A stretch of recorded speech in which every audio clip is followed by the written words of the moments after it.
I want to dig deeper, if you don't mind, because it's super interesting. And it's not only interesting, it's a critical topic in haptics, because I think this is what kind of stops us from developing it further, right? This intuitiveness and ease of use, right? Like implicit, actually, communication for haptics. That's what we need to achieve.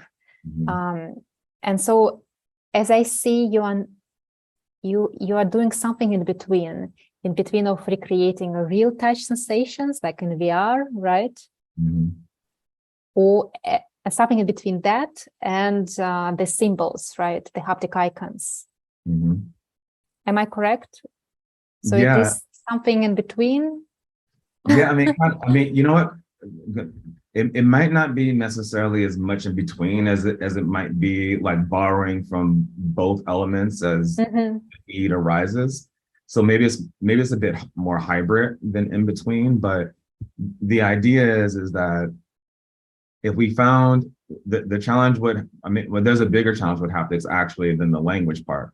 The bigger challenge is that, you know, like Beyonce could roll out of bed right now, drop a song, sell 1 million copies by the end of the night, because we all have speakers, and the 21st century equivalent of the phonograph, which is music streaming, right? You know, but if there were no speakers, Beyonce would have to come to every single person and sing individually to get their $15 for the album, right? Like, not scalable. And if you look at movement, a lot of it is based in a space where it's like it doesn't scale as well. And so what we decided to do, and a lot of the work that we were doing, is when we started the Wayband, we first wanted to build a device that would allow researchers, gamers, developers, anyone, an easy way to build, try, and create haptic experiences. Like, that was our dream, was this ubiquitous haptic device that would allow a person to do anything they want with it. And once you have speakers, guess what? You can create music, because everyone has now speakers to listen to.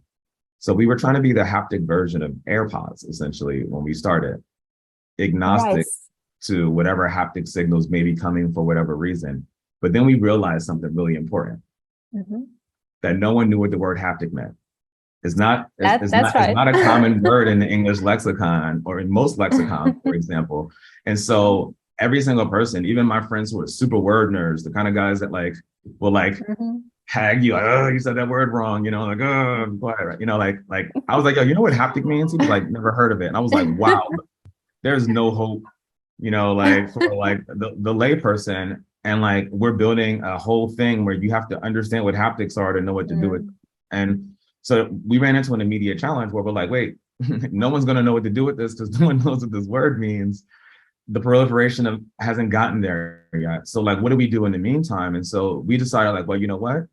When Apple first came out, they built, like, you know, these mobile phones that had no buttons, right? And people probably didn't really know what to do with them. So they built the first apps. They built iMessage, they built Safari phone. Can I?